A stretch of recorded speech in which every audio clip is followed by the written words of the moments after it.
आली जनाब पुरुषोत्तम अग्रवाल साहब से दरख्वास्त है कि आप दर्ज पर तशरीफ़ रखें। जस्टिस जनाब बदरुद्दीन अहमद साहब चेयरमैन गालिब इंस्टीट्यूट से दरख्वास्त है कि मसनत सदारत पर तशरीफ़ फरमाएँ। प्रोफेसर सदीक़ुर्रहमान किदवाई साहब से दरख्वास्त है कि दर्ज पर तशरीफ़ लाएँ। मोहतरमा डॉक्टर रखशंदा जलील साहिबा से दरख्वास्त है कि दर्ज पर तशरीफ़ लाएँ।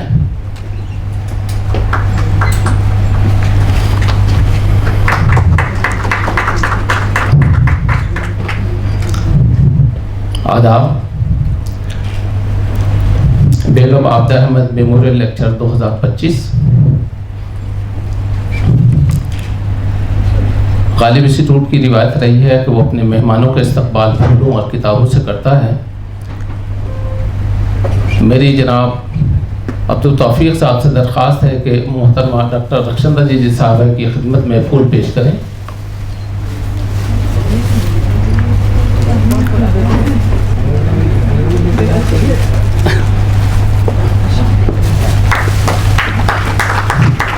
जनाब मुश्ताक अहमद साहब से दरख्वास्त है कि प्रोफेसर सदीक़ुर्रहमान किदवाई साहब की खिदमत में फूल पेश फरमाएँ।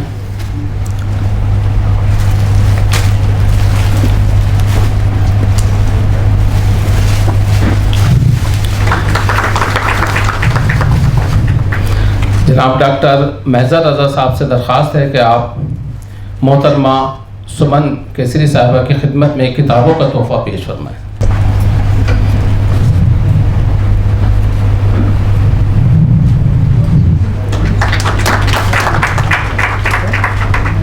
मैं तमाम सामीन की तरफ से प्रोफेसर पुरुषोत्तम अग्रवाल साहब की खिदमत में फूल और किताबों का तोहफ़ा पेश करने की इजाज़त चाहता हूँ।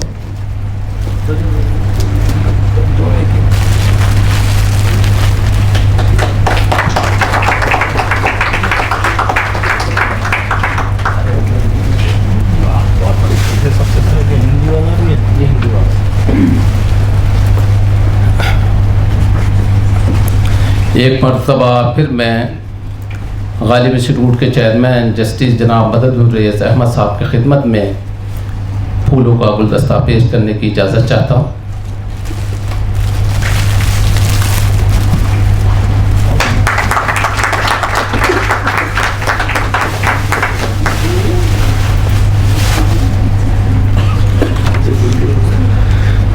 ये क्या जगह है दोस्तों, इसका खुतबा पेश फरमाएंगे प्रोफेसर पुरुषोत्तम अग्रवाल साहब। मोहतरमुल मकाम जस्टिस जनाब बदरुद्दीन अहमद साहब, प्रोफेसर पुरुषोत्तम अग्रवाल साहब, मोहतरमा डॉक्टर रखशंदा जलील साहिबा, मोहतरमा बेगम सबतुर्रेज़ अहमद साहिबा, जनाब अब्दुल अहमद साहब, मोहतरमा अनूपिया साहिबा, प्रोफेसर सदीक़ुर्रहमान किदवाई साहब, जनाब पॉपुलर मेटी साहब अभी अभी तशरीफ़ लाए हैं।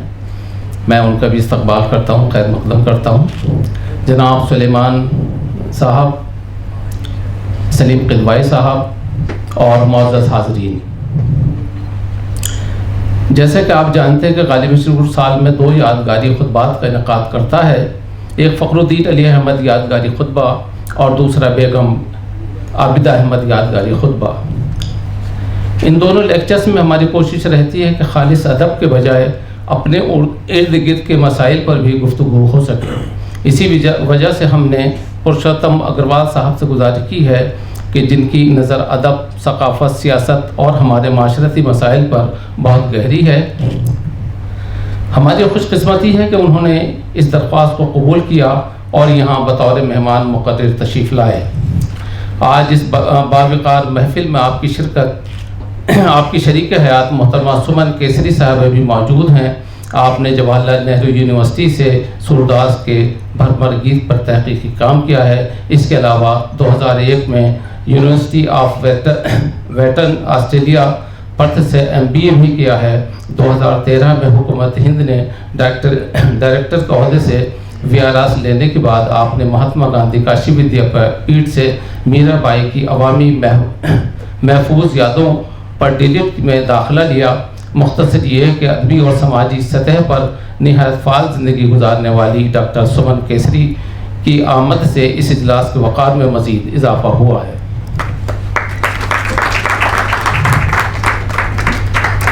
मोहतरमा बेगम आबदा अहमद मुल्क की निहायत हरदिल अजीज़ सियासी रहनुमा और खातून अव्वल थीं।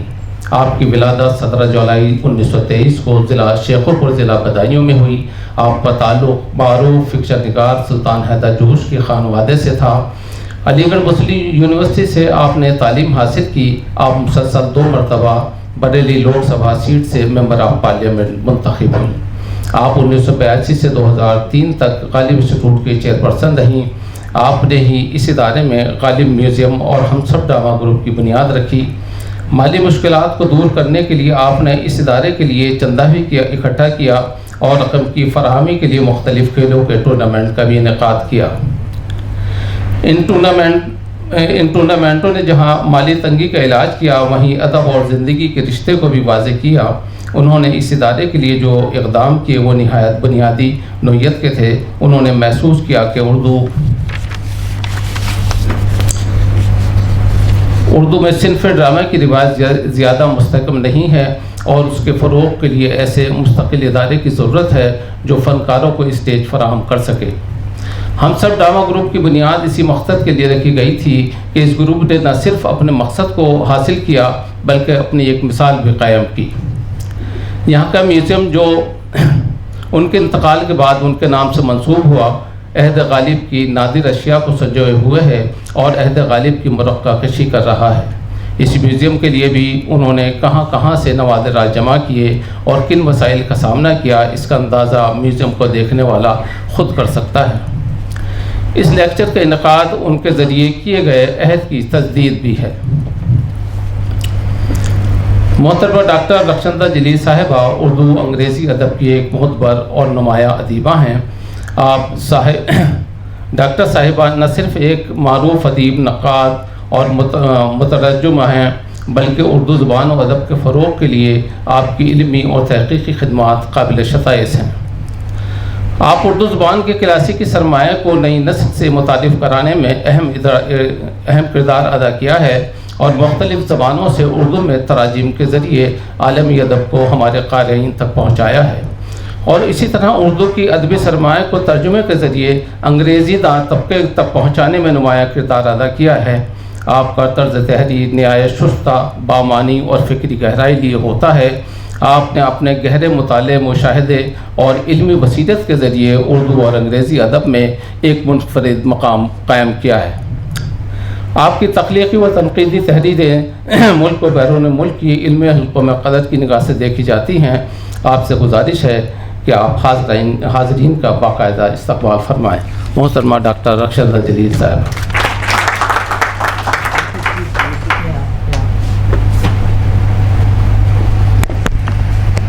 ख़वातीन हज़रात, गालिब इंस्टीट्यूट और हम सब ड्रामा ग्रुप की जानिब से मैं आप सबका खैर मक़दम करती हूँ और बिलख़ुसूस तौर पे सुमन केशरी जी आपका और प्रोफेसर पुरुषोत्तम लाल जी अग्रवाल साहब आपका, माफ़ कीजिएगा। सुमन जी जो हैं वो अपने आप में एक अफसाना निगार हैं, नाटक लिखती हैं, सफ़रनामे लिखती हैं, बहुत से उनकी तख्लीक़ात हैं। तो क्या ही अच्छा होगा कि अगली दफ़ा आप पुरुषोत्तम जी की बेटर हाफ़ के तौर पे नहीं बल्कि बज़ाते ख़ुद तशरीफ़ लाएँ और हमारा न्योता कबूल करें। आप आके उनको सुने ऑडियंस में बैठ के। जी बिल्कुल बिल्कुल। तो इस बारे में हम आपसे बात करेंगे और अगले अपने किसी सेमिनार में आपको ज़रूर मदऊ करेंगे कि आप किसी मौजू पे आके हमसे बात कीजिएगा। पुरुषोत्तम जी हिंदी के उस्ताद रहे हैं लंबे अरसे तक, JNU में UPSC के मेंबर रहे हैं। बहुत उम्दा अफसाना निगार हैं। ये बात मैं इसलिए भी कह सकती हूँ कि मैंने उनके एक अफसाने का तर्जुमा किया है।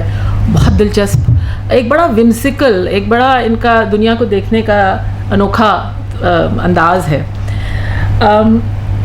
इनके कुछ इन्होंने बहुत किताबें लिखी हैं लेकिन जिनसे मैं वाकिफ़ हूँ वो है कबीर पे आपका काम, शिवदान सिंह चौहान पे जो आपका शुरू का काम है और फिर हाल में जो आपने पद्मावत पे काम किया है। इन 3 किताबों का तो मैं कह सकती हूँ कि इनको पढ़ने का मुझे मौका मिला है। बट आपका एक बड़ा काम है, एक बड़ा लिटरेरी ओवर है। मुझे लगता है कि शायद ये मुबालगा नहीं होगा, शायद इसमें कोई एग्जैजरेशन ना हो अगर हम कहें कि पुरुषोत्तम जी एक लिहाज से इब्नुल वक्त हैं। सूफ़ियों ने जिस तरह से सूफ़ी संतों ने इब्नुल वक्त को समझा है और आज के दौरान के हाल में जिस तरह से कोई पॉलिटिकल साइंटिस्ट इसको समझता होगा, मेरे ख़्याल से ये दो नज़रिए बखूबी अपने जब हमें इनको सुनने का मौका मिलता है, इनको पढ़ने का मौका मिलता है, तो हमें ये दो स्ट्रीम्स बहुत साफ़ नज़र आती हैं। शहरयार का जो ये शेर है, ये क्या जगह है दोस्तों, ये मुझे लगा बात हो रही थी और if I am not mistaken Suman ji ने ये टाइटल सजेस्ट किया था, ऐसा आपने मुझे टेक्स्ट पे बताया था। तो हम चाह रहे थे कि कोई एक ऐसा टॉपिक हो जो अपने आप को एकदम से रिवील ना कर दे और जो आपको कंपार्टमेंटलाइज ना करे, यानी जो डिसिप्लिन्स की पिकेट फेंसेस हैं, जो सोच के दायरे हैं, उनसे उठ के बात की जाए। तो सुमन जी, आपका ये सजेशन बहुत उम्दा था, क्योंकि ये क्या जगह है दोस्तों को बहुत तरह से इंटरप्रेट किया जा सकता है। ये कौन सा दयार है, हम में से वो लोग जो 60 के ऊपर के हैं, हमने अपने सामने दुनिया को बहुत नुमाया तौर पे बदलते हुए देखा है। या तो लोग बदल रहे हैं या वो नए मुखौटे लगा रहे हैं, कहना मुश्किल है, लेकिन बार बार शहरयार का ये शेर जहन में आता है कि क्या जगह है दोस्तों, ये कौन सा दयार है। मुझे अंदाज़ा पुरुषोत्तम जी से बात करके ये हुआ कि चूँकि बेगम आबदा अहमद मेमोरियल लेक्चर कहीं ना कहीं थिएटर की दुनिया से जाके जुड़ता है, नाटक की बात करता है, तो बात वो अपनी नाटक से शुरू करेंगे, लेकिन नोइंग हिम शायद वो बात हालात हाजरा तक जाएगी, जो कि होना भी चाहिए। आप तशरीफ़ लाइए, माइक आपका मुंतज़र है।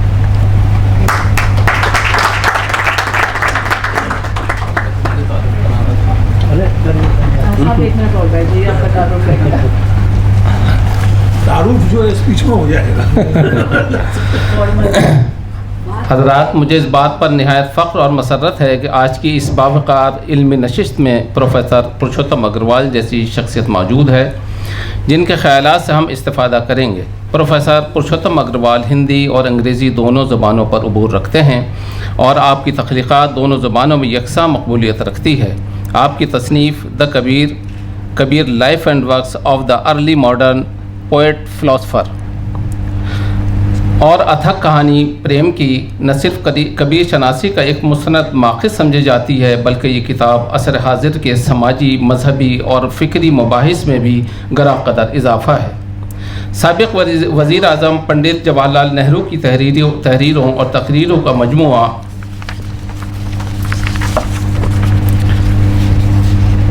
हुई इस भारत माता नेहरू और हिंदुस्तानी सियासत व तारीख़ को समझने में बहुत माऊन है। इस किताब को मुफस्सल दिबाचा पंडित नेहरू जी पर लिखी गई बेहतरीन तहरीरों में शुमार होता है। एक नक़ाद, एक मुहक़्क़िक़ की हैसियत से ही नहीं, एक तख्लीक़ात की हैसियत से भी प्रोफेसर अग्रवाल ने इस अहद को बहुत मुतासिर किया है। आपका नावल नाको हस तल्ख़ एहसासात और सियासत के कारगुजारियों का गहरा तज़किया करता है। आपकी पैदाइश 1955 में ग्वालियर में हुई। आप जवाहरलाल नेहरू यूनिवर्सिटी में हिंदुस्तानी ज़ुबानों के मरकज़ के सदर भी रहे हैं। आपने इल्म अदब, तनक़ीद व तहक़ीक़, फ़िक्री मकालमे के मैदान में भी अपनी गैर मामूली खिदमात से इल्म दुनिया को नई जिहाद से फ़राहम की है। हिंदी ज़ुबान और अदब के मुमताज़ स्कॉलर, माया नाज़, नक़ाद और एक दूरअंदेश दानिश्वर की हैसियत से बैनुल-अक़वामी सतह पर आपकी मकबूलियत है।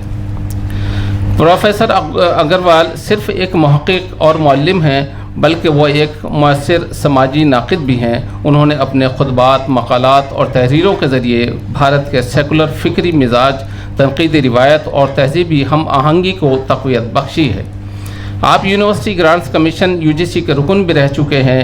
आप जहां उनकी खिदमात को इल्मी दुनिया में कदर की निगाह से देखा गया, मुख्तलिफ़ कौमी व बैनुल-अक़वामी इदारों में आप मदऊ किए जाते रहे हैं और इल्मी व फ़िक्री हलक़ों में आपकी आरा को ख़ुसूसी अहमियत हासिल है।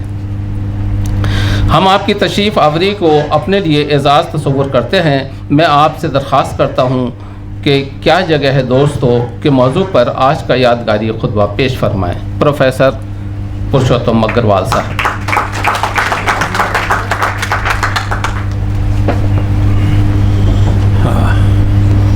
शुक्रिया जनाब सद्र। मेरे ख्याल से अब ठीक है। जनाब सद्र, मेरे उस्ताद प्रोफेसर किदवई, जिनकी क्लास तो मैंने अटेंड नहीं की क्योंकि ये हिंदी नहीं पढ़ाते थे और इंट्रोडक्टरी उर्दू भी हमें एक दूसरे साहब पढ़ाते थे, लेकिन जिनसे अदब, आदाब और ज़िंदगी के बारे में बहुत कुछ सीखा और मुझे यकीन है कि जब तक जीवित रहूँगा सीखता रहूँगा।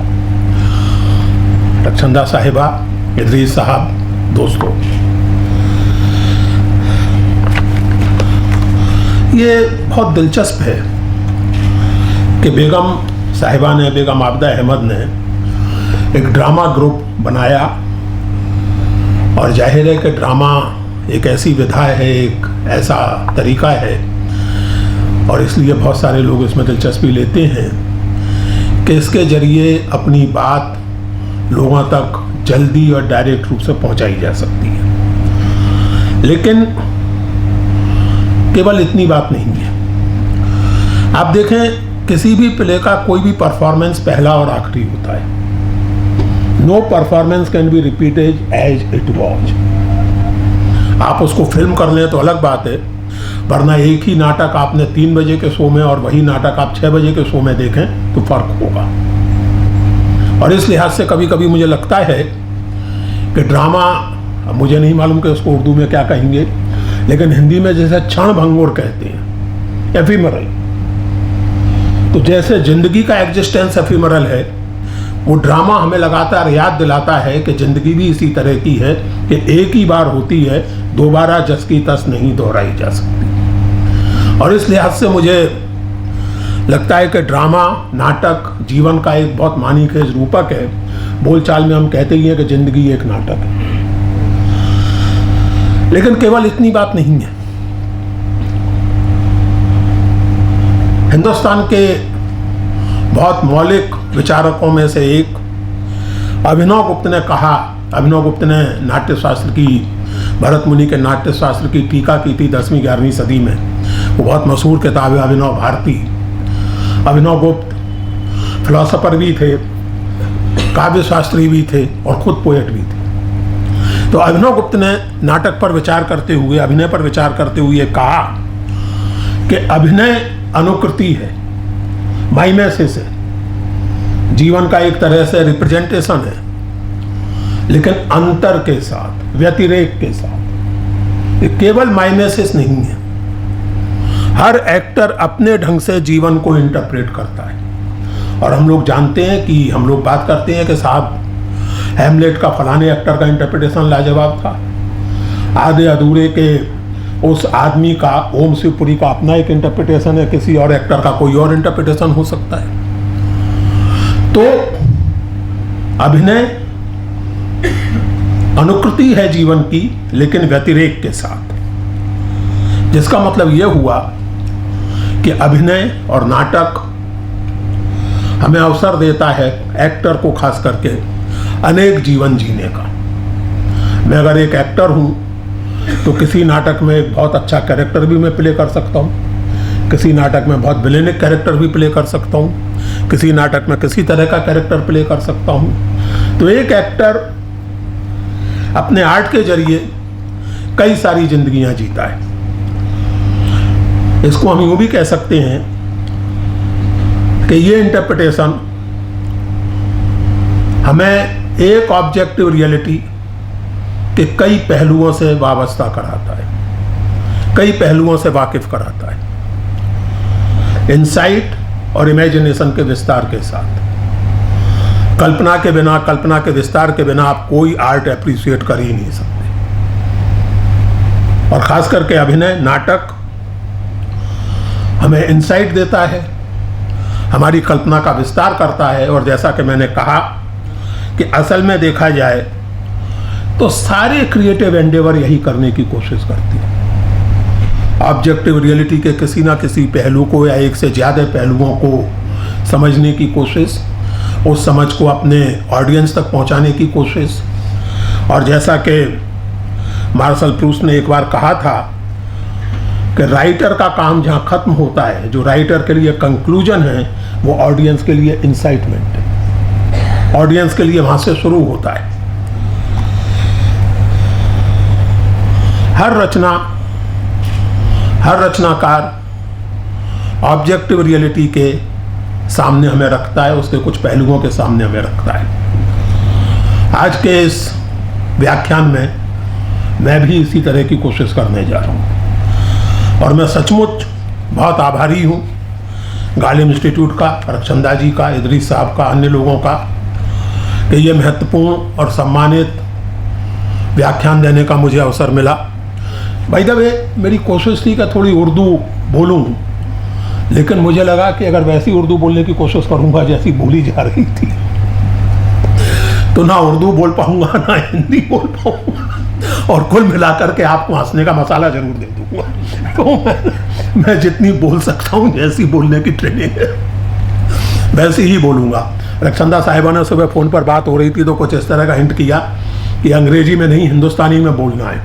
मैंने कहा, मैंने इनसे तो नहीं कहा, लेकिन अब कह रहा हूँ कि मेरे लिए राहत की बात थी, क्योंकि अंग्रेजी बोल लेता हूँ लेकिन बोलने में मज़ा मुझे नहीं आता। तो मेरे लिए राहत की बात थी कि मुझे हिंदी या हिंदुस्तानी या जो भी आप उसको कहें उसमें बात करनी है। तो ये व्याख्यान देने का अवसर आप लोगों ने मुझे दिया, जो मुझसे पहले M.K. रैना, हरवंश मुखिया, सुधनवा देशपांडे जैसे लोग दे चुके हैं। मैं बहुत आभारी हूँ आपका, सचमुच।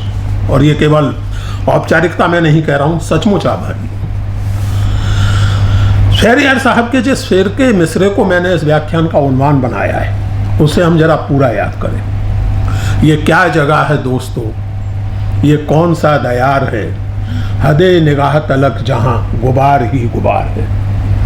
मैं इस गुबार पर बात करना चाहता हूं, और ये एक ऐसा गुबार है, एक ऐसी धुंध है, एक ऐसा हाल है कि ना दिखता है ना सुनता है, और फिर भी है।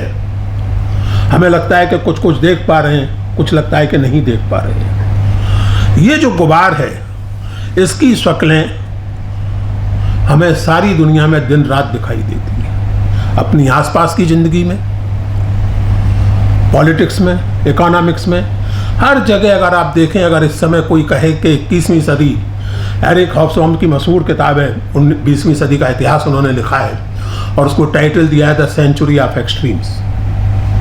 अगर 21वीं सदी की 1/4 गुजर जाने के बाद कोई इसका इतिहास लिखे, अगर मैं इतिहास लिखूंगा इस सदी का, तो 25 बरस गुजर जाने के बाद मैं तो कहूँगा सेंचुरी ऑफ स्टुपिडिटी। थोड़े जेनरसली कोई कह सकता है सेंचुरी ऑफ कन्फ्यूजन।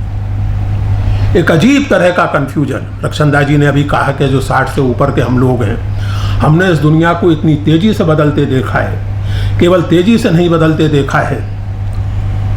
मैं वैल्यू जजमेंट में जाने से कोई गुरेज नहीं करना चाहता। महाभारत में एक प्रसंग है मित्रों, यक्ष प्रश्न तो बहुत मशहूर है महाभारत का, लेकिन इसी तरह का एक और प्रसंग है जिसमें अजगर का रूप धारण किए हुए एक देवता युधिष्ठिर से बात करता है और उनकी परीक्षा लेता है, ठीक उसी तरह जैसे यक्ष लेता है। तो उसमें वो पूछता है युधिष्ठिर से कि सबसे बड़ा धर्म क्या है, परम धर्म क्या है। युधिष्ठिर दो टूक तुरंत उत्तर देते हैं, आ निश्चयम परमो धर्म, lack of cruelty, compassion is the highest virtue. आज स्थिति यह है कि cruelty is becoming a common sensical fact. Cruelty एक वर्च्यू बन रही है। क्रूरता का जैसा महिमा मंडन है, मैं बेधड़क कहना चाहता हूं, 7-8 साल की उम्र से मैं बचपन से ही सामाजिक राजनीतिक मामलों में दिलचस्पी लेने लगा था। मुझे याद नहीं पड़ता कि क्रूरता का ऐसा जनरलाइजेशन, बल्कि क्रूरता का ऐसा ग्लोरिफिकेशन मैंने पहले कभी देखा हो। सन 60 में एक फिल्म आई थी धूल का फूल, उसमें एक गाना था, बड़ा उम्मीदों भरा गाना, शायद साहिर लुधियानवी का कि इंसान की औलाद है इंसान बनेगा, तू ना हिंदू बनेगा ना मुसलमान बनेगा, इंसान की औलाद है इंसान बनेगा। आज तो अगर कोई ऐसी बात कहे तो पॉलिटिकली इनकरेक्ट डिक्लेयर कर दिया जाएगा, क्योंकि आप इंसान हो या ना हो, आपका हिंदू या मुसलमान होना जरूरी है, आपकी सांस्कृतिक पहचान ज्यादा जरूरी है। डिस्टोपिया की बात की जाती है, डिस्टोपिया में हम एक तरह से जी रहे हैं। नाकोहस का जिक्र किया अभी, तो नाकोहस मेरा उपन्यास समकालीन डिस्टोपिया का ही उपन्यास है, और नाकोहस ये लफ्ज आपको किसी जुबान की डिक्शनरी में नहीं मिलेगा, क्योंकि मेरा गढ़ा हुआ लफ्ज है। ये एक एक्रोनिम है, national commission of hurt sentiments का, आहत भावना आयोग। मैं बात बार बार कहता हूं कि भावना इतनी आहत होती है, बुद्धि को आहत होने की फुर्सत ही नहीं। आज तक मैंने नहीं सुना कि किसी की बुद्धि आहत हुई हो या विवेक आहत हुआ हो। भावना भगवान जाने किस किस चीज पे आहत हो जाती है। मैंने उर्दू वालों के बीच में बैठ के, प्रीडोमिनेंटली मुस्लिम ऑडियंस के बीच में खड़े होकर भगवान का नाम ले दिया, इस पर भी कुछ लोगों की भावना आहत हो सकती है। खुदा क्यों नहीं कहा? अजीब आलम है। मजाक नहीं कर रहा हूँ, ऐसा मैं अपने तजुर्बे से बता रहा हूँ, पढ़ने के आधार पर नहीं बता रहा हूँ। इस तरह के तमाशे में झेल चुका हूँ जिंदगी में। तो ये जो डिस्टोपिया है, आमतौर से लोग 1984 को याद करते हैं डिस्टोपिया की बात करते हुए। मैं आपको याद दिलाना चाहता हूं कि हमारा डिस्टोपिया 1984 का डिस्टोपिया नहीं है। इसकी नवैयत को समझने की जरूरत है। हमारा डिस्टोपिया वो है जिसकी कल्पना 1932 में एल्डोस हक्सले ने ब्रेव न्यू वर्ल्ड में की थी। ये वो डिस्टोपिया है जिसमें इंफॉर्मेशन पर रोक नहीं है, बल्कि इंफॉर्मेशन का ऐसा ओवरफ्लो है, सूचना इतनी ज्यादा है कि सोच की फुर्सत नहीं। इंफॉर्मेशन ओबेसिटी का समय है, इतनी इंफॉर्मेशन है। और अब तो बाकायदा रिसर्च करके लोग साबित कर रहे हैं कि हमारा अटेंशन स्पैन 15 सेकंड भी नहीं रह गया है। हम हाथ में मोबाइल फोन लिए हुए लगातार स्क्रॉल करते रहते हैं, एक अजीब तरह की बेचैनी। मैं खुद इस मर्ज का शिकार हो चला हूं, मुझे लगता है एक तरह का ऑब्सेशन, एडिक्शन। जैसे सिगरेट पिए बिना नहीं रहा जाता, जैसे पान खाए बिना नहीं रहा जाता, कुछ लोगों से शराब पिए बिना नहीं रहा जाता, मोबाइल के बिना नहीं रहा जाता।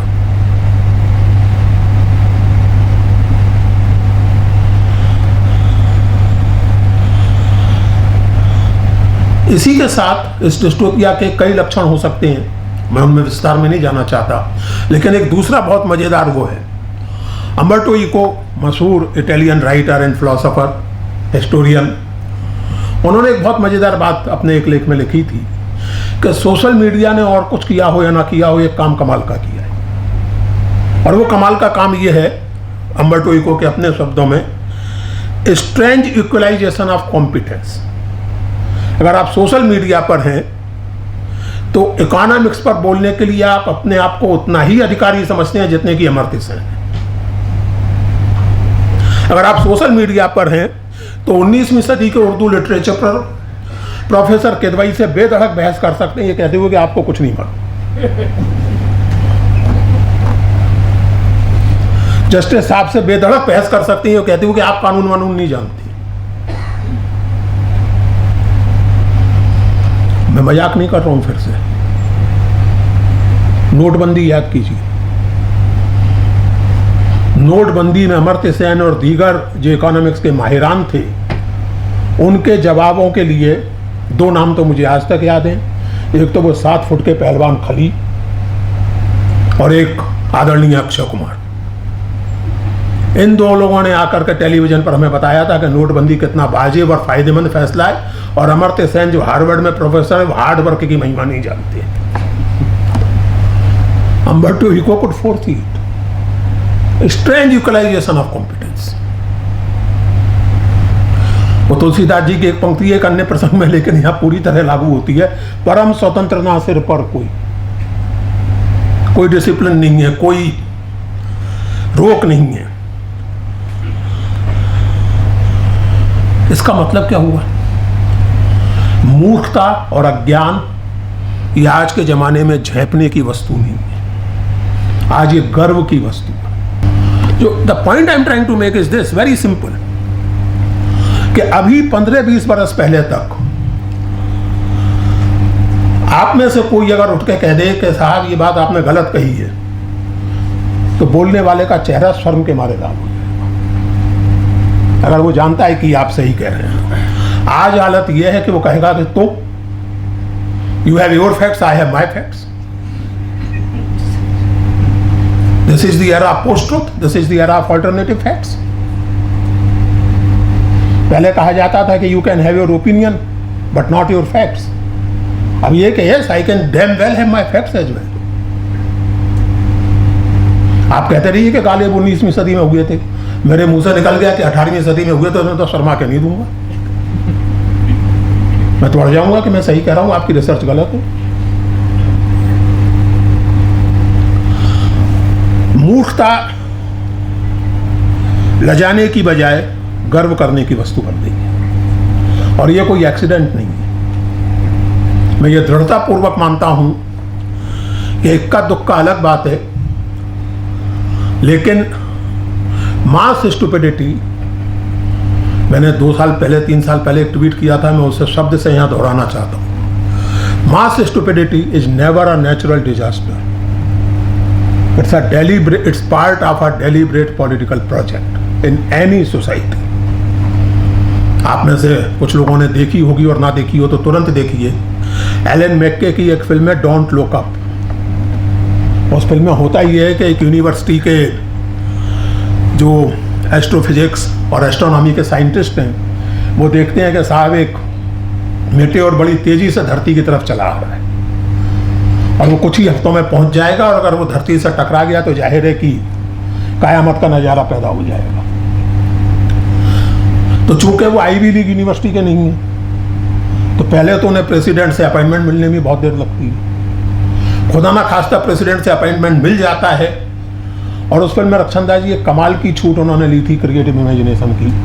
अमेरिका के इतिहास में आज तक कोई महिला प्रेसिडेंट नहीं हुई है, उस फिल्म में महिला प्रेसिडेंट थी, मैरिल स्ट्रीप ने वो रोल किया है। तो प्रेसिडेंट साहिबा का जो एक अरबपति खरबपति दोस्त है और उनका फंडर है, वो कहता है कि दिस इज, और मैं कोई मजाक नहीं कर रहा हूँ, पॉलिटिकल तंज नहीं कर रहा हूँ, मैं उस फिल्म में जो फ्रेज इस्तेमाल किया गया है उसे पेश कर रहा हूं। हिंदी में उसका अनुवाद यही होगा, आपदा में अवसर, क्योंकि वो कैरेक्टर कहता है कि this is opportunity in disaster, opportunity in crisis, आपदा में अवसर। तो कैंपेन शुरू हो जाता है, सारे टीवी चैनल लग जाते हैं, प्रेसिडेंट साहिबा और उनका पूरा स्टाफ और उनका पॉलिटिकल एस्टेब्लिशमेंट लग जाता है डोंट लुक अप, क्योंकि साइंटिस्ट और उसकी टीम ये कह रही है कि खतरा इतने करीब आ चुका है कि उसके लिए आपको टेलीस्कोप की भी जरूरत नहीं। किसी सड़क पर खड़े होकर ऊपर देख लीजिए तो दिख जाएगा कि वो मेटेओर बहुत तेजी से चला आ रहा है।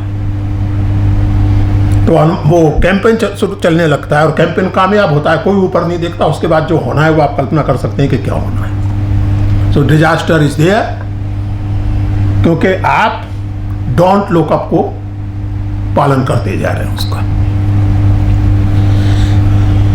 फिर से महाभारत याद करना चाहता हूं। आप जानते हैं कि महाभारत मूलतः धर्म के सवाल पर केंद्रित किताब है। लगभग 1 लाख वर्सेस की उस किताब का जो केंद्रीय सवाल है, जो उसकी सेंट्रल क्वेरी है, वो ये कि धर्म क्या है। और धर्म हम सब जानते हैं कि संस्कृत या इंडिक ट्रेडिशन में धर्म का मतलब फेथ सिस्टम नहीं होगा। धर्म का मतलब आप किस में विश्वास रखते हैं, किस में नहीं रखते हैं, ये नहीं होता। धर्म के जो लक्षण गिनाए गए हैं उसमें ईश्वर में विश्वास करने तक की शर्त नहीं। आप ईश्वर को ना मानते हुए भी धर्म का पालन कर सकते हैं, बिकॉज धर्म is essentially a moral and ethical code, epistemological code. तो सवाल ये बार बार उठता है कि धर्म क्या है, और इसी सवाल से वो किताब टकराती है। आप लोग जानते हैं गीता के बारे में इतना तो हम सब जानते हैं कि अर्जुन कहते हैं कि मैं अपने गुरु को, अपने चाचा को, अपने ताऊ को कैसे मारूं, ये क्या धर्म है। और फिर पूरी उसकी व्याख्या है कि किस तरह क्या होता है। तो वो युद्ध शुरू होने के पहले संजय धृतराष्ट्र के दूत बन के आते हैं दुर्योधन को, युधिष्ठिर के पास, और लंबी चर्चा होती है। और युधिष्ठिर उनसे कहते हैं कि देखिए धर्म अधर्म का मामला बड़ा जटिल है, कई बार जो धर्म है वो अधर्म हो जाता है, कई बार अधर्म ही धर्म हो जाता है।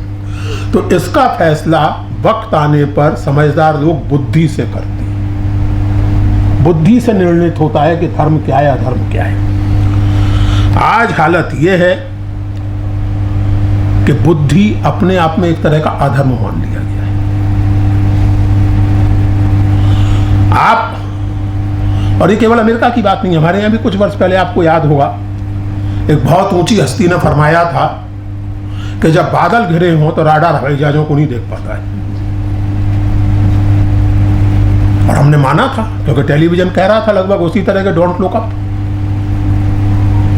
We did not look up, we simply forgot कि घोर बारिश हो रही हो तब भी हवाई जहाज उतर जाता है। घनघोर बर्फबारी हो जाए तो वर्षों पहले एक बार हुआ था कि पेरिस में हवाई जहाज नहीं उतर पाए थे। हिंदुस्तान में तो ऐसी नवैयत पिछले 15-20 बरस में आई नहीं है कि साहब आज दिल्ली में इतनी सुबह जोरदार बारिश हुई तो राडार को बाधा हुई बादलों की वजह से, हवाई जहाज नहीं उतरे दिल्ली में। लेकिन हमने मान लिया क्योंकि बुद्धि कोई बहुत अच्छी चीज रह नहीं गई है।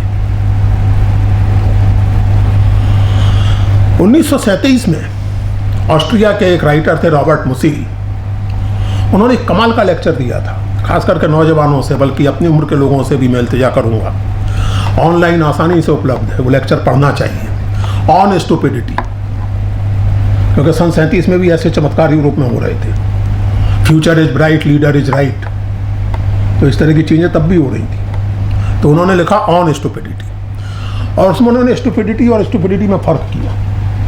उन्होंने कहा एक स्टुपिडिटी होती है ऑनरेबल स्टुपिडिटी, यानी जो बंदा स्टुपिड है वो सचमुच स्टुपिड है और इसलिए वो दया का पात्र हो सकता है, करुणा का पात्र हो सकता है, ऑनरेबल स्टुपिडिटी।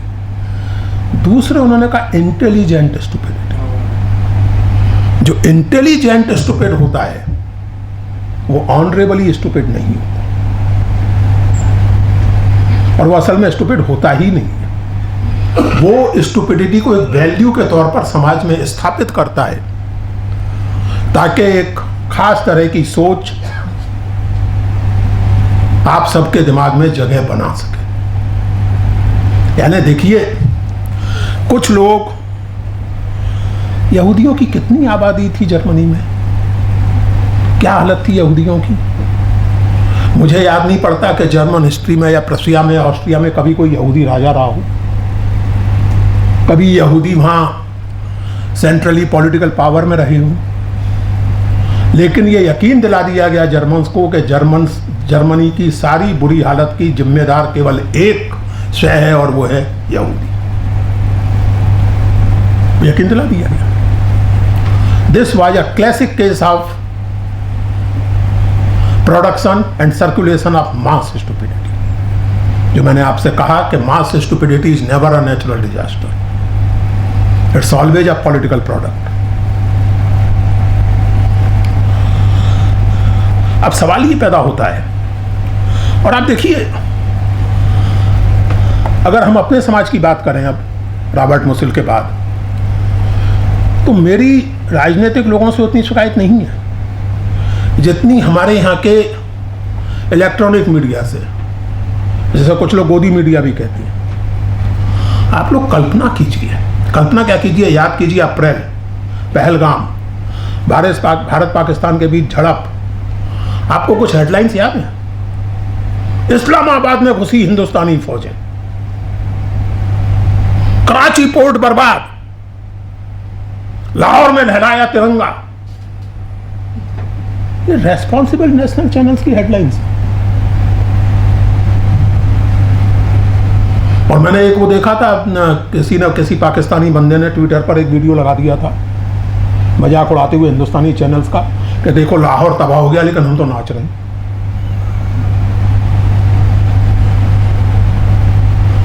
और हम इस पर कोई कमेंट नहीं कर रहे थे।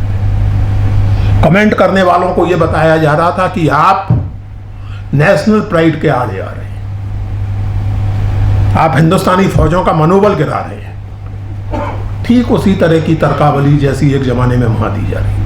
और ये केवल हिंदुस्तान तक सीमित नहीं है, मैं फिर से कह रहा हूं आपसे, माफ कीजिएगा।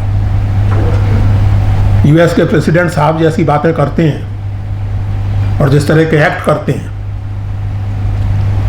उनके अपने ऑफिशियल हैंडल से ट्वीट होता है आर्टिफिशियल इंटेलिजेंस के द्वारा बनाया हुआ कि ओबामा को अमेरिकन पुलिस गिरफ्तार कर रही है और ट्रंप साहब बैठ के हंस रहे हैं। उनके ऑफिशियल हैंडल से हुआ है, भूतपूर्व राष्ट्रपति के बारे में। तो अद्भुत माहौल है सारी दुनिया में। लेकिन मेरे मन में सवाल दूसरा है। देखिए, मैं एक चीज बताऊं फिर से ये याद करते हुए कि मैं अगले महीने 70 बरस का हो जाऊंगा। इन सब चीजों में अगर एसेंशियली देखें तो नया कुछ नहीं है। बेवकूफ समाज में हमेशा रहे हैं, एग्रेसिव फोर्सेस समाज में हमेशा रही हैं, जिनको हम नफरती ताकतें कहते हैं, वो किसी भी रंगत की हों, किसी भी तरह की हों, किसी भी नेशनलिटी की हों, वो दुनिया में हमेशा रही हैं। जब रॉबर्ट मुसेल ऑन स्टुपिडिटी लिख रहे थे, लगभग उसी समय जवाहरलाल नेहरू इंदिरा प्रियदर्शनी को लिखी एक चिट्ठी में उस स्ट्रेंज फिलॉसफी की बात कर रहे थे जो यूनिवर्सल ह्यूमन वैल्यूज को मानने से ही इनकार करती थी। जाहिर है उनका इशारा नात्सी सोच की तरफ था। तो मेरे मन में सवाल यह है कि आइडियाज, इस तरह की चीजें, इस तरह की बेवकूफियां कह लीजिए या आक्रामकता कह लीजिए, ये तो हमेशा से रही है। इसमें नया क्या है? ऐसा क्या हुआ है कि पिछले 30-40 बरस में ये धीरे धीरे हमारे दुनिया के अधिकांश समाजों के कॉमन सेंस का हिस्सा बनती जा रही? मेरे लिए चिंता का विषय ये है। मैं गुबार को इस रूप में पहचानता हूं, जिस गुबार की मैंने बात की कि हदे निगाह तलक गुबार ही गुबार है। तो पिछले 30-40 साल में ऐसा क्या हुआ है? और यहां मैं आप लोगों का ध्यान इस बात की ओर खींचना चाहता हूं कि पिछली सदी के 8वें दशक के आसपास आप देखेंगे कि धीरे धीरे दुनिया भर के प्रोग्रेसिव और डेमोक्रेटिक डिस्कोर्स में एक वो चीज जगह बनाती जा रही है जैसे हम कल्चरल एंड मॉरल रिलेटिविज्म कहते हैं, जैसे हम डिस्कोर्स ऑफ कल्चरल आइडेंटिटी कहते हैं, जिसके तहत यूनिवर्सल ह्यूमन वैल्यू जैसी कोई चीज ही नहीं है। इस्लामिक सोसाइटी के अपने वैल्यूज हैं, वो अपनी जगह सही हैं। हिंदू सोसाइटी के अपने वैल्यूज हैं, वो अपनी जगह सही हैं। चीन के ऐसा नहीं है, सभी वैल्यूज सही हैं। लेकिन कुछ वैल्यूज हैं जिनको हम यूनिवर्सल मानते हैं, मानना चाहिए, और जिनके आधार पर, जिनकी कसौटी पर हम बाकी सब वैल्यूज को जज करते हैं। 19वीं सदी के एनलाइटनमेंट की मूल बात ये थी, कंपैशन यूनिवर्सल ह्यूमन वैल्यू है, उसे होना चाहिए। उसका आर्टिकुलेशन कैसे होता है वो याद कीजिए। धर्मराज को, युधिष्ठिर को सिचुएशनली वो डिफाइन किया जाएगा, लेकिन कंपैशन एक यूनिवर्सल ह्यूमन वैल्यू है, चाहे वो भारतीय समाज हो, चाहे फ्रेंच समाज हो, चाहे वो हिंदू परंपरा हो, चाहे वो ईसाई परंपरा हो, कोई परंपरा हो। Compassion ought to be a universal human value. आ निश्चयम परमो धर्मा, ये यूनिवर्सल स्टेटमेंट है। ये स्टेटमेंट केवल महाभारत के समय के लिए सही नहीं है, और ये स्टेटमेंट केवल उत्तर भारत के लिए सही नहीं है, ये दुनिया भर के लिए सही है। Compassion is the highest virtue. लेकिन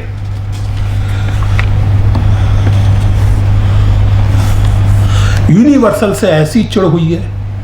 ठीक है, 19वीं सदी के एनलाइटनमेंट में एक यूरोसेंट्रिसिटी थी। यूरोप को ही जैसे मान लिया गया था कि प्रगति और इसका वो है, और बहुत सारी हिपोक्रेसी थी। लेकिन हिपोक्रेसी से जो बात सही है वो गलत नहीं साबित हो जाती। मैं कहूं कि स्मोकिंग बुरी चीज है तो एक हिपोक्रेटिकल स्टेटमेंट है मेरे तय, क्योंकि मैं स्मोकर हूं। लेकिन बजाते खुद स्टेटमेंट गलत नहीं। आप यही कह सकते हैं कि साहब आप मत कहिए ये बात, ये नहीं कह सकते कि जो बात आप कह रहे हैं वो गलत है। Smoking remains injurious to health whether I am a smoker और आई एम नॉट। तो compassion is a universal human value. The idea of individual is a universal human value. आजकल बहुत सारी बात होती है एकेडमिक डिस्कोर्स में, डिफरेंस डिफरेंस डिफरेंस। मैं एक मिसाल देता हूं इस पर। डिफरेंस बिल्कुल सही है, लेकिन डिफरेंस के साथ कुछ कॉमन भी होता है। बिल्कुल सही है, हम अलग अलग जुबानें बोलते हैं, अलग अलग हमारी कल्चरल ट्रेडिशंस है, कल्चरल मूडिंग्स हैं, अलग अलग हमारे धार्मिक और दूसरे तरह के विश्वास हैं। तो क्या कुछ भी कॉमन नहीं है?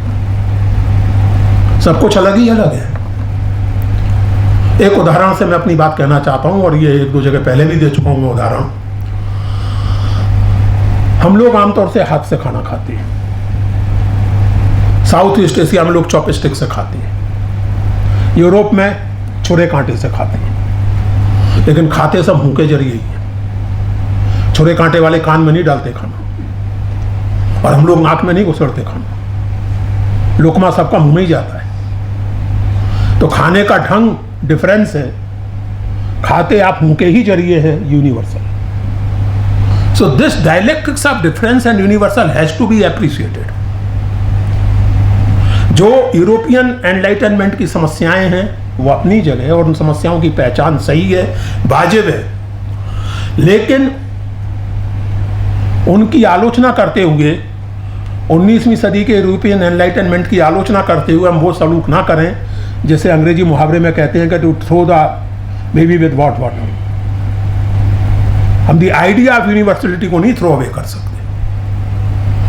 1999 में मेरी किताब छपी थी, और मुझे कोई ताज्जुब नहीं हुआ कि उसकी चर्चा यहाँ भी नहीं हुई, क्योंकि वो शायद उतनी मशहूर नहीं हुई विभिन्न कारणों से। लेकिन मैं रक्षणदास जी उसे अपनी फंडामेंटल किताब मानता हूँ। मेरी मेथड का, मेरी चिंताओं का वो फंडामेंटल स्टेटमेंट है, विचार का अनंत, आनंद नहीं अनंत। उस समय एक सिलसिला शुरू हुआ था, सब चीज़ का अंत हो रहा था, end of novel, end of nation, end of narrative, everything was coming to an and.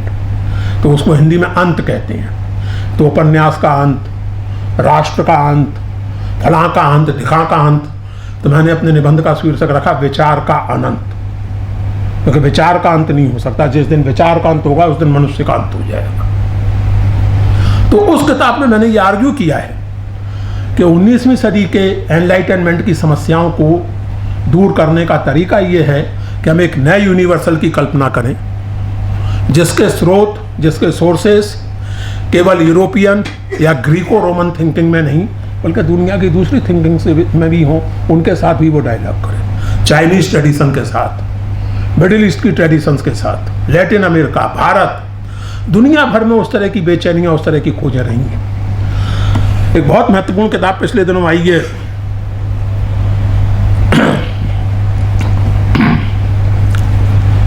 Sujan Niemann की, लेफ्ट इज नॉट वोक। एक पोस्ट मॉडर्निस्ट फिलोसफर है जूडिथ बटलर। उन्होंने बड़े रिटोरिकली ये सवाल पूछा कि क्या दुनिया की हर जुबान में, हर ट्रेडिशन में हम कांट खोजते फिरेंगे? This is a cultural imposition. तो घाना के, अफ्रीका के एक फिलोसफर के हवाले से नाइमन इसका जवाब देती हैं, और वो फिलोसफर कहते हैं it is no imposition at all, our native vernaculars do that work. यानी कांट जो कह रहे हैं, कांट जिस नैतिकता की बात कर रहे हैं, जिस एपिस्टेमोलॉजी की बात कर रहे हैं, वो हमारे यहाँ भी मौजूद है। फ़र्क यह है कि कांट उसको एक फिलोसॉफिकल सिस्टम में रखते हैं, जो काम हमारे यहाँ शायद नहीं हुआ है। हिंदुस्तान के बारे में तो ये भी कहना ठीक नहीं। अगर हिंदुस्तान के वर्नाकुलर ट्रेडिशन को आप देखें, संस्कृत और पर्शियन की मैं बात नहीं कर रहा फिलहाल, केवल वर्नाकुलर ट्रेडिशन को देखें, तो ऐसा भी नहीं है कि यहाँ idea of universal, idea of individual, idea of an independent epistemology, independent of religious belief system, ऐसा भी नहीं है कि हिंदुस्तान में उसको सिस्टमेटाइज नहीं किया गया। यूरोप में मॉडर्निटी की शुरुआती पहचानों में से एक ही माना जाता है कि स्क्रिप्चर का लैटिन के अलावा जो दूसरी यूरोपियन जुबानें थी उनमें अनुवाद हुआ। फ्रेंच में अनुवाद हुआ, अंग्रेजी में अनुवाद हुआ, जर्मन में अनुवाद हुआ, ताकि परमात्मा के वचन यानी बाइबल पर क्लैरिजी का एकाधिकार टूटे। अर्ली मॉडर्न इंडिया के साधकों और संतों ने अनुवाद नहीं किए, उन्होंने तो भगवान को वर्नाकुलर बुलवा दी। रामचरितमानस वाल्मीकि रामायण का अनुवाद नहीं है। मैं कबीर की तो बात ही नहीं कर रहा जानबूझकर, जो वेद और कुरान दोनों के प्रति एक तरह की उपेक्षा रखते हैं। मैं तो एकदम परंपरावादी, कंजर्वेटिव, कुछ लोगों के हिसाब से रिएक्शनरी तुलसीदास की बात कर रहा हूं। उनकी रामकथा या विष्णुदास की रामकथा या कृत्तिवास की रामकथा वाल्मीकि रामायण का अनुवाद नहीं है। वो वर्नाकुलर विजडम की, वर्नाकुलर फिलोसॉफिकल क्वेस्ट की अभिव्यक्ति है, और वर्नाकुलर में अभिव्यक्ति है।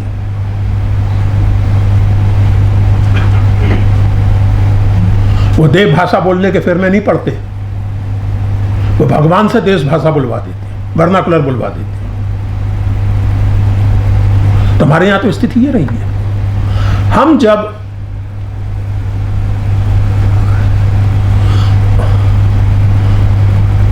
जिस गुबार की हम बात कर रहे हैं, जिस एनलाइटनमेंट के नकार की हम बात कर रहे हैं, उसका अगर कोई समाधान या उपचार करना है तो मैं बहुत फोर्सफुली ये मानता हूं और कहना चाहता हूं कि हिंदुस्तान का अर्ली मॉडर्न इंडिया का, जैसे मीडिएवल इंडिया भी कुछ लोग कहते हैं, जो भक्ति और सूफी मूवमेंट है वो केवल इमोशनल स्टेटमेंट नहीं है, उसकी एपिस्टेमोलॉजिकल और मेटाफिजिकल बर्थ को एप्रिशिएट करने की जरूरत है। पिछले 40 साल से मैं यही काम कर रहा हूँ, कितना कामयाब हुआ नहीं हुआ भगवान जाने, लेकिन कर रहा हूँ। और एक और बात आखिर मैं कहना चाहता हूँ, ये जो हमारी अपनी जीनियस का नकार है, हमारी अपनी इंडियन जीनियस का, हमारी अपनी ट्रेडिशन का जो नकार है, आप अगर गौर से देखें तो ये सबसे ज़्यादा गहरा उन लोगों में है जो अपने आप को अल्ट्रा नेशनलिस्ट कहते हैं, जो अपने आप को हिंदुस्तानी तहजीब और परंपरा का सबसे बड़ा ठेकेदार मानते हैं। अभी पिछले दिनों में एक right wing historian, quote unquote historian, क्योंकि आजकल हिस्टोरियन होना बहुत आसान हो गया है, 4 किताबें पढ़ लीजिए, ऊँट पटांग अपने मतलब का कुछ भी कोट कर दीजिए, हो गए आप हिस्टोरियन। अकबर ऐसा था, अकबर वैसा था, किस्सा खत्म, हो गए आप हिस्टोरियन। एनीवे, तो वो हिस्टोरियन साहब फरमा रहे हैं कि सेकुलरिज्म बहुत खतरनाक है, क्योंकि ये आपको अपनी रूट से सिवियर कर देता है, आपकी जड़ों से काट देता है। अव्वल तो यूरोप में भी ऐसा नहीं है, मान ही लिया जाए कि यूरोप में ऐसा है, तो ये कहने वाले साहब ये भूल गए कि अगर आप 1931 के कराची कांग्रेस रेजोल्यूशन से शुरू करें तो वहाँ सेकुलरिज्म एक्सप्रेशन का हिंदी या हिंदुस्तानी जुबानों में जो अनुवाद किया गया वो ये नहीं है कि हम धर्म की उपेक्षा करेंगे, बल्कि ये है कि हम सभी धर्मों के प्रति एक साथ सम्मान रखें। बहुत बड़ा फर्क है ये। और इसीलिए चूंकि हमारी ट्रेडिशन में धर्म शब्द का एक खास मतलब है, जस्टिस साहब यहाँ बैठे हुए हैं, भारतीय संविधान के हिंदी अनुवाद में सेकुलरिज्म का अनुवाद धर्म निरपेक्षता नहीं किया गया है, पंथ निरपेक्षता किया गया है। क्योंकि धर्म का तो मतलब ही कानून होता है, धर्म का तो मतलब ही कोड होता है, लीगल एंड मॉरल कोड। तो कैसे धर्मनिरपेक्ष हो जाएगी कोई स्टेट? इससे भी ज्यादा रोचक बात यह कि जब सिवियरेंस की बात करते हैं, और बड़ा हिंदू सेंटीमेंट आजकल लोगों का हर्ट होता रहता है, मैंने एक साहब से पूछा कि जो सत्यमेव जयते हमारा नेशनल मोटो है, ये किस गैर हिंदू टेक्स्ट से लिया गया है? इंसिडेंटली उन्हें नहीं मालूम था कि कहाँ से लिया गया है, उन्हें सीधे वेद याद आया। मैंने कहा वेद के बाद भी हिंदुस्तान में बहुत कुछ हुआ है, ये मुंडक उपनिषद से लिया गया है। फिर मैंने उनसे निवेदन किया कि LIC का आपने देखा होगा वो दिया दोनों हथेलियों से ढका हुआ, मैंने कहा उसमें नीचे जो LIC का मोटो है वो ये योग क्षेमम वाहम्यहम्, ये कहाँ से लिया गया? ये किस इस्लामी किताब से लिया गया है? तो जैसा होता है आमतौर से जो बहुत जोर से बात करते हैं, उन्हें नहीं पता था कि भगवत गीता से लिया गया है। तो कम से कम हिंदुस्तानी सेकुलरिज्म पर ये आरोप आप नहीं लगा सकते, लेकिन लगाया जाता है और हम मान लेते हैं, क्योंकि कहीं ना कहीं हम भी जाने अनजाने इस चीज की गिरफ्त में आते जा रहे हैं कि सोचना, विचारना, पढ़ना, लिखना केवल प्रोफेसरों का काम है, बाकी लोगों उससे कोई मतलब नहीं रखना चाहिए। ये वो मुल्क है दोस्तों, और इस पर मैं गर्व करता हूँ। लोग कुछ इस पर कुछ लोग हंसते हैं, मैं इस पर गर्व करता हूँ। मैं मानता हूँ ये, और मेरा ख्याल है आप लोग इससे सहमत होंगे कि साधारण से साधारण हिंदुस्तानी के लिए 3 चीज़ें ऐसी हैं जिन पर उसकी एक डेफिनेट ओपिनियन होती है। जानकारी हो या ना हो, ओपिनियन जरूर होती है। और वो 3 चीज़ें हैं पॉलिटिक्स, क्रिकेट और सिनेमा। जिसने कभी बैट नहीं पकड़ा वो सिखा सकता है टीवी देख करके तेंदुलकर ठीक से नहीं खेल रहा है, डेफिनेट ओपिनियन है। जैसे कुछ नहीं आता पता चीज़ों का, वो बता सकता है कि नेहरू जी कितनी गड़बड़ कर रहे थे, बेधड़क बता सकता है। ये एक लेवल पर बुरी बात है, लेकिन एक लेवल पर अच्छी बात इस मानी में है कि हमारे यहाँ इंटेलेक्चुअल वोकेशन को उस तरह कंपार्टमेंटलाइज नहीं किया गया जैसा मिसाल के तौर पर USA में कर दिया गया। यूएसए में एक टिपिकल टैक्सी ड्राइवर से आप डेमोक्रेटिक और रिपब्लिकन पार्टी की पॉलिटिक्स पर महीन डिस्कशन नहीं कर सकते। हिंदुस्तान में कर सकते हैं, आज भी कर सकते हैं। व्हाट्सएप द्वारा पर्यावरण को पर्याप्त रूप से प्रदूषित कर देने के बावजूद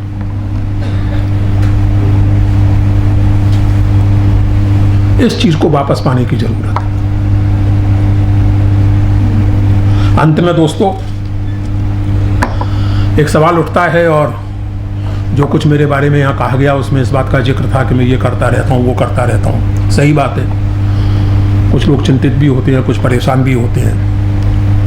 मैं एक बात आपसे कहना चाहता हूँ, अगर हम,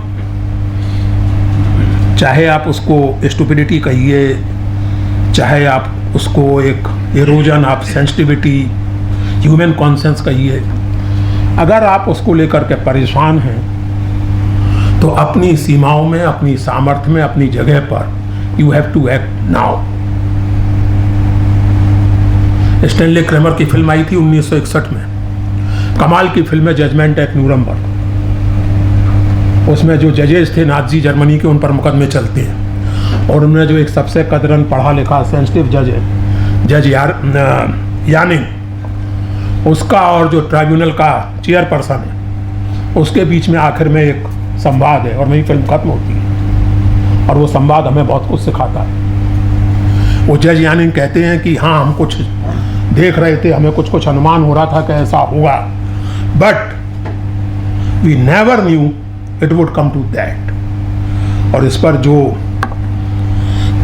जवाब है उनका, ट्राइब्यूनल, इंटरनेशनल ट्राइब्यूनल के जो चेयरमैन है जज हेवुड, ये जवाब हम सबको याद रखना चाहिए, खासकर उन्हें जो किसी भी पोजीशन ऑफ अथॉरिटी में है। और यहाँ अथॉरिटी का मतलब फॉर्मल अथॉरिटी से नहीं है। कोई भी इंटेलेक्चुअल, कोई भी व्यक्ति, कोई भी ऐसा व्यक्ति जो अपनी रेजिडेंट वेलफेयर एसोसिएशन में ही चीज़ों को इन्फ्लुएंस करने की हैसियत रखता है, हर एक को याद रखना चाहिए जज हेवुड का जवाब। ध्यान से सुनिएगा। कहा गया यानिंग द्वारा, we never knew it will come to that. और जवाब है, it came to that the first time you sentenced a man to death you knew to be innocent. जिसके कारण आज आपके देश को ये झेलना पड़ा है, ये डिवेस्टेशन जो हुआ है जर्मनी का, इसकी शुरुआत जज साहब उस दिन हो गई थी जब आपने पहली बार एक आदमी को सजा सुनाई, मौत की सजा सुनाई, ये जानते हुए कि वो इनोसेंट। नैतिक पतन की शुरुआत ऐसे ही होती है, छोटी छोटी चीजों से। मूर्खता ऐसे ही समाज में जगह बनाती है, मूर्खता के विस्तार के छोटे छोटे कदमों की उपेक्षा से। मुझे उम्मीद है कि हम लोग जो यहाँ इतनी कम तादाद में हैं, लेकिन अगर ये बातें हमें बेचैन करती हैं, हमें परेशान करती हैं, तो तादाद भले ही कम हो, असर आमतौर से होता है कि काफ़ी दूर तक जा सकता है। बहुत शुक्रिया दोस्तों। बहुत शुक्रिया सर। मेरी गालिब इंस्टीट्यूट और तमाम सामीन की जानिब से आपको बहुत बहुत मुबारकबाद।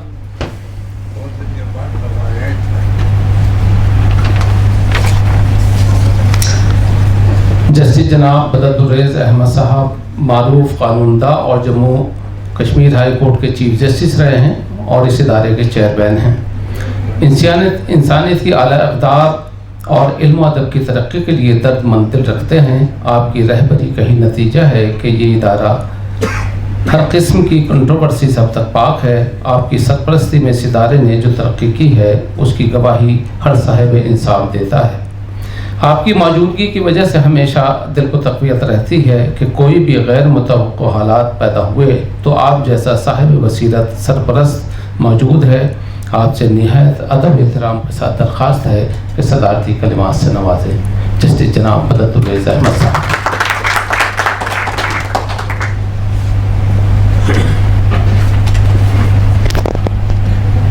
प्रोफेसर पुरुषोत्तम अग्रवाल जी, किदवाई साहब, रक्षंदा जी, इदरी साहब और मुअज़्ज़िज़ हाज़रीन, अभी हमने जो लेक्चर सुना उसमें तीन पॉइंट्स जो है मेरे दिमाग में घूम रहे हैं। एक तो ये है कि हम जो रह रहे हैं हम, we are living in an age of stupidity, number 1। Number 2, secularism का जो कॉन्सेप्ट है, वो जो लोग समझते हैं कि सेक्युलरिज्म क्या चीज़ है, उससे अलग है हमारे कॉन्स्टिट्यूशन के हिसाब से।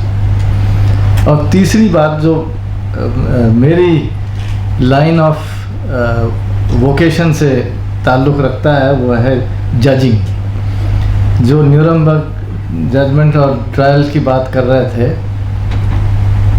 तो ये बात बिल्कुल सही है कि जब मैं तीसरी पॉइंट से शुरू करता हूँ, ये बात बिल्कुल सही है कि जब हम जज बनते हैं हाई कोर्ट में, तो हम एक ओथ लेते हैं। ओथ में होता है विदाउट फियर और फेवर, अफेक्शन और ill will, and we shall follow the laws according to the constitution.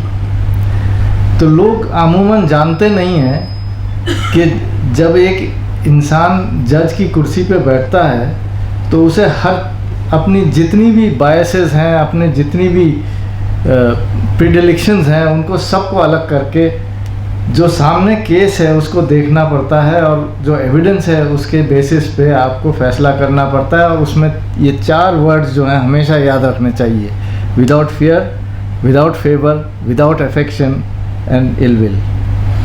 Unfortunately हो ये रहा है, और वो शुरुआत हो चुकी है, हिंदुस्तान में भी शुरुआत हो चुकी है कि जब जजेस इन 4 लफ्ज़ों को अपने ध्यान में नहीं रखते हैं जब फैसला देते हैं। कई मर्तबा देखा गया है कि लोग क्या करते हैं कि जैसे एक मर्डर हुआ है, बहुत बुरा मर्डर हुआ है, और हीनियस क्राइम उसे बोलते हैं, तो जज उसको क्राइम को देख के बहक जाते हैं। ये नहीं देखते कि जो सामने आदमी बैठा है या जो सामने औरत खड़ी है, वो क्रिमिनल है या नहीं है, उसने किया है या नहीं किया है। तो वो जब बेल मांग रहे होते हैं तो बेल नहीं देते हैं, जब फैसला कर रहे होते हैं तो उसे रिहा नहीं करते। और ये जो नाइंसाफ़ी है, आपने सही कहा कि शुरुआत जो होती है नाइंसाफ़ी से होती है, छोटी सी भी नाइंसाफ़ी हो उससे शुरू होती है। और ये आप अगर सिर्फ हमारे मुल्क में नहीं, सारी दुनिया में आप देखेंगे तो ये हर जगह नाइंसाफ़ी हर जगह नज़र आएगी आपको। और हमारे मज़हब में सबसे बड़ी चीज़, बुरी चीज़ नाइंसाफ़ी है, इनजस्टिस। किसी को इनजस्टिस ना मिले, जस्टिस ना मिले, उससे बुरी चीज़ नहीं हो सकती। किसी इनोसेंट को जेल भेज दिया जाए, उससे बुरी चीज़ नहीं हो सकती। जब इसी वजह से हमारे एंग्लो सैक्सन जूरिस्प्रूडेंस में ये कहा जाता है कि you can let 100 criminals go free but you can't send a single innocent man to jail। अब हो गया है उल्टा, बिल्कुल उल्टा। 100 criminals will go free and the innocent will also go to jail। This is what is happening। दूसरी बात जो कहा उन्होंने सेकुलरिज्म के बारे में, हिंदुस्तान के कॉन्स्टिट्यूशन के मुताबिक सेकुलरिज्म का ये मतलब नहीं है कि the state is anti religion. It is blind to religion. मतलब रिलीजन को नहीं देखता स्टेट, रिलीजन के ख़िलाफ़ नहीं है। तो हिंदू भी है, मुसलमान भी है, सबको रिकग्नाइज़ करता है, लेकिन सब बराबर है। और जो स्टेट है उसके सामने ये नहीं नज़र आना चाहिए कि इस आदमी का या इस औरत का क्या मज़हब है जब वो अपने हुकूक के लिए आता है। तो ये भी आपने बहुत अच्छी बात कही। और तीसरी बात जो है, जो कि अब सब आई थिंक महसूस भी कर रहे हैं, कि हम एक एज ऑफ स्टुपिडिटी में रह रहे हैं।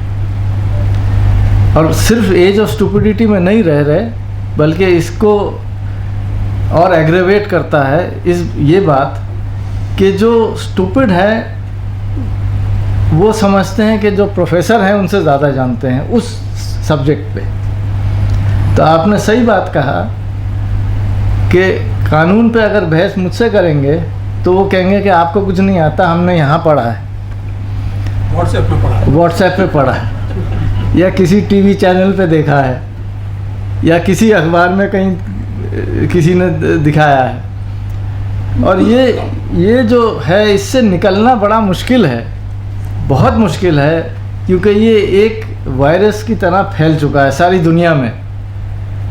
अब वो मेरे बेटे बताते हैं कि अमेरिका में एक सोसाइटी है QAnon, जो कि बिलीव करते हैं कि everybody children are being killed by, वो बिलीव करते थे प्रेसिडेंट बाइडेन जो थे was the person who killed children. तो इट्स अ बिलीफ, एक कुछ भी फैला दीजिए वो फैल जाती है।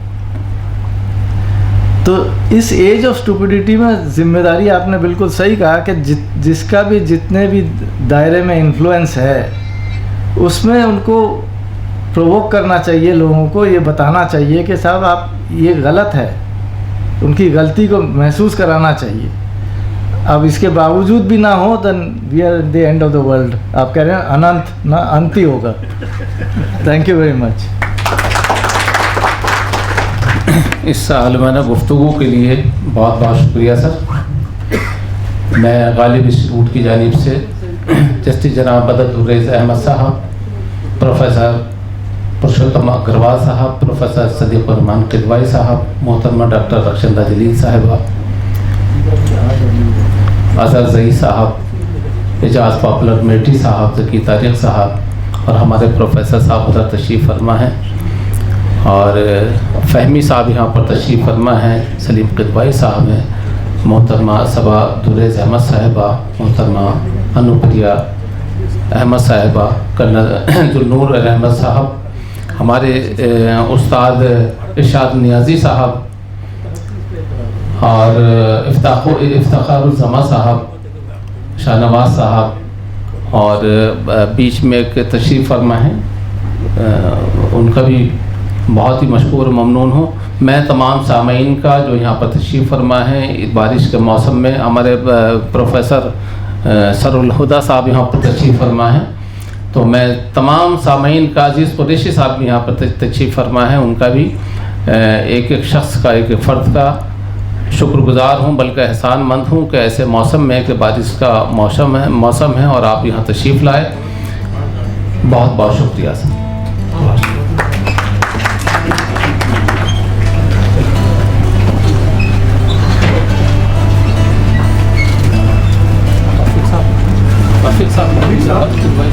गाड़ी में रखवा